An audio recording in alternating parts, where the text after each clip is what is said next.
Hello and welcome to Pod Meets World. I'm Paul. I'm Dave. I'm Justin. And this week we're discussing the episode The Last Temptation of... Cory. Yes. Because Cory was the one who was tempted. Yes, but you see the titles of play off of The Last Temptation of Christ. Why? Which is a movie you should both see. Why? Even though it is rather controversial. Blah. Especially upon release. But we'll get into that later.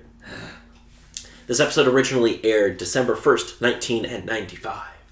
Attracting, I don't know how many people because I couldn't find ratings online.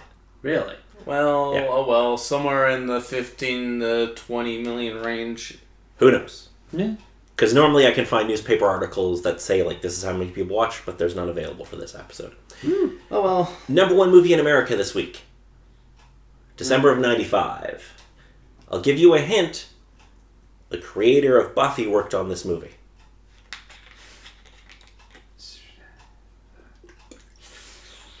It is technically co-written by Joss Whedon. Oh, neat. But yeah, I'm trying to remember his record of things that he's done, and it's a very big fog. Toy Story.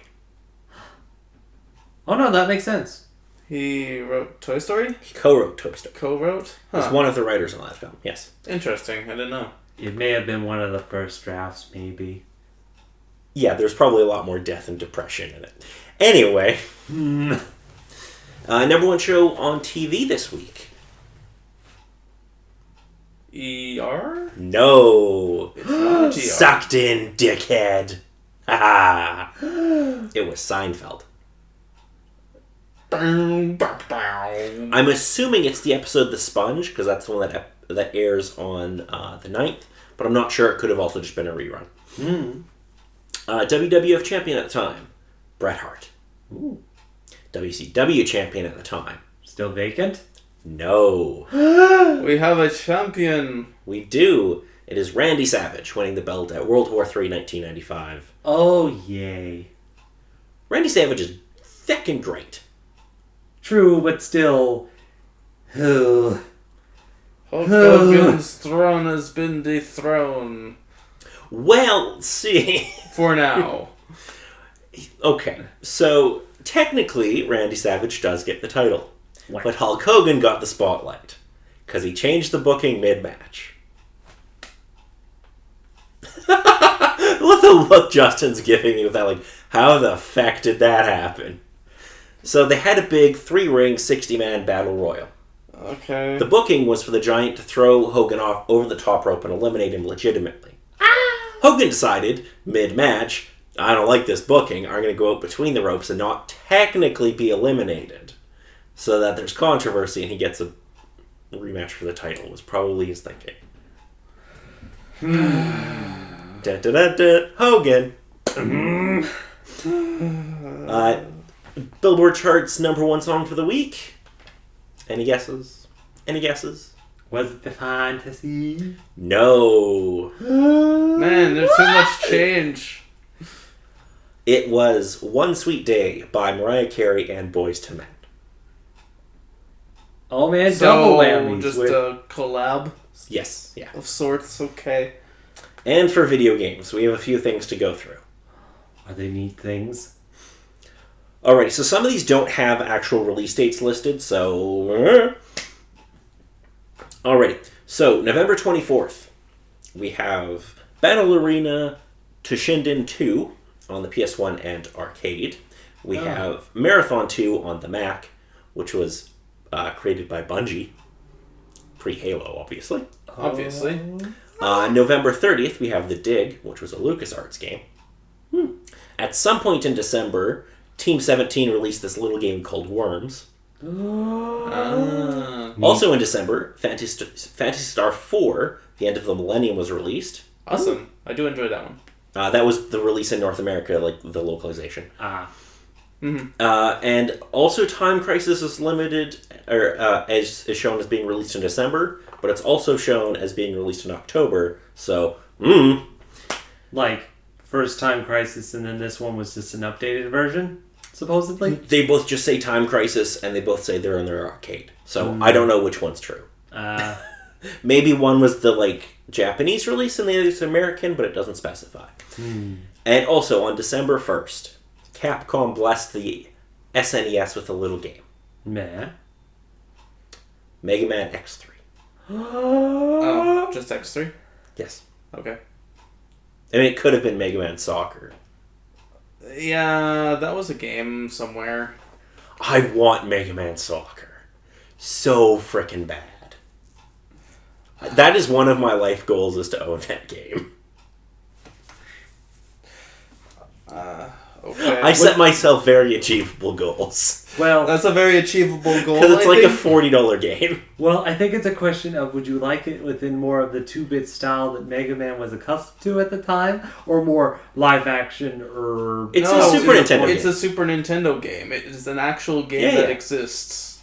It's a feasible feat. Yeah, you can buy it for like $40 on eBay. I just Yeah. haven't pulled the trigger on it yet. Because it's not worth $40.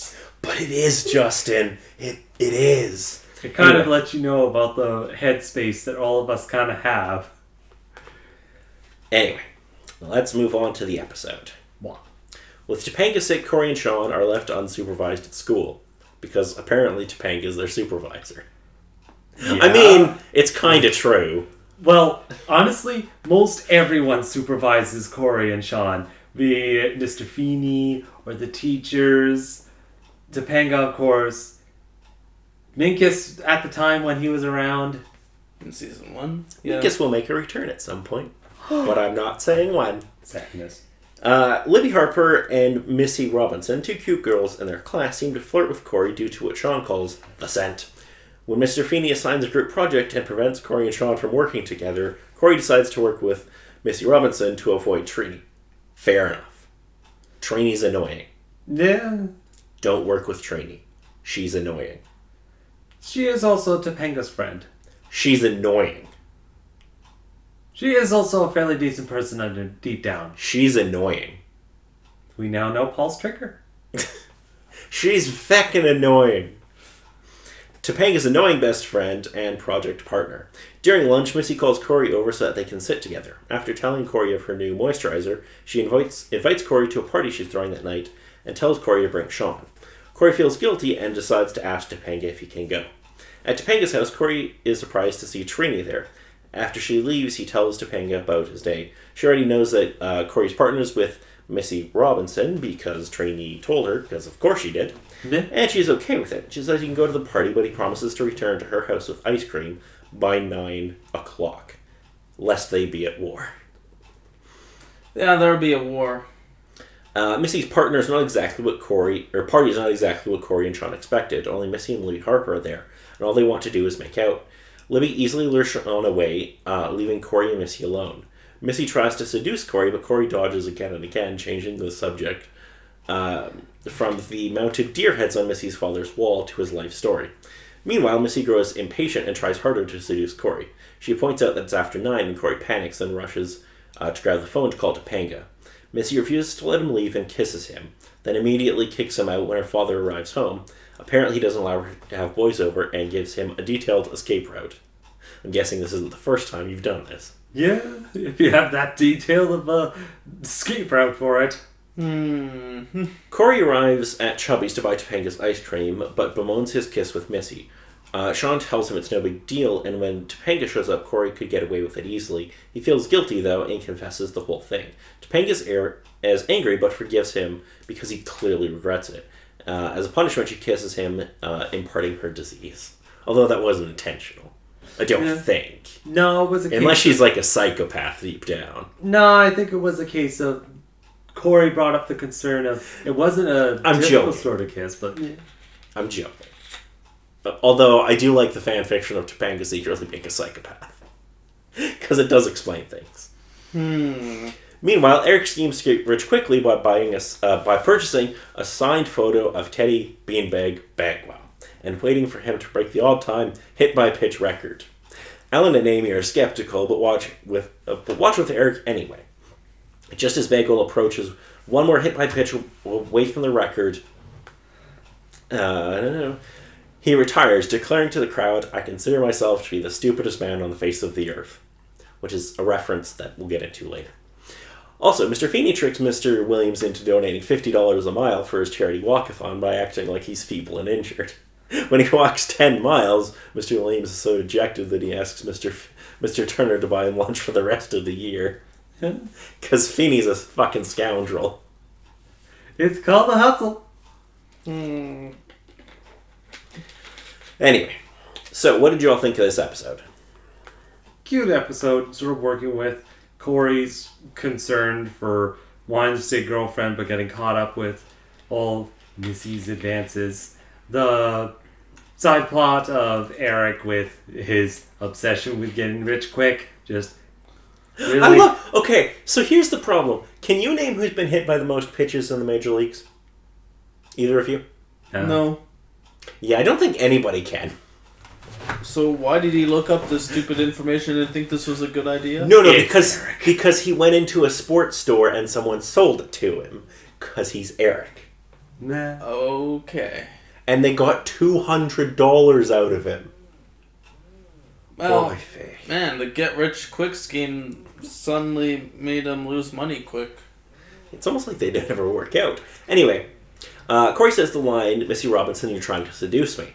This is a reference to a famous line from The Graduate, which William Daniels also starred in. That's Mr. Feeney, if you don't know. Mm-hmm. And The Graduate is a great film. Go watch it. Also, Bagwell's line, "Today I consider myself the stupidest man on the face of the earth," is a direct reference to Lou Gehrig's famous speech substituting the word stupidest for luckiest when he retired due to ALS or Lou Gehrig's disease. And also, obviously, the title is a reference to The Last Temptation of Christ, which is another great film that you should go watch. You have been assigned some homework. This is going to be incomplete homework. Well, there will be a quiz. I'm going to fail. Well, it's unacceptable. But an inevitability. Alrighty, so do either of you have anything else to add about this episode? Not really. Alrighty. So next week we'll be discussing the episode Train of Fools. Due to circumstances they would prefer to forget, Eric, Cory, Sean, and Topanga celebrate New Year's Eve in a stranded subway car. Oh, fun. There's going to be some fun with this. Anyway, until next time, I'm Paul. And Dave. And I'm Justin.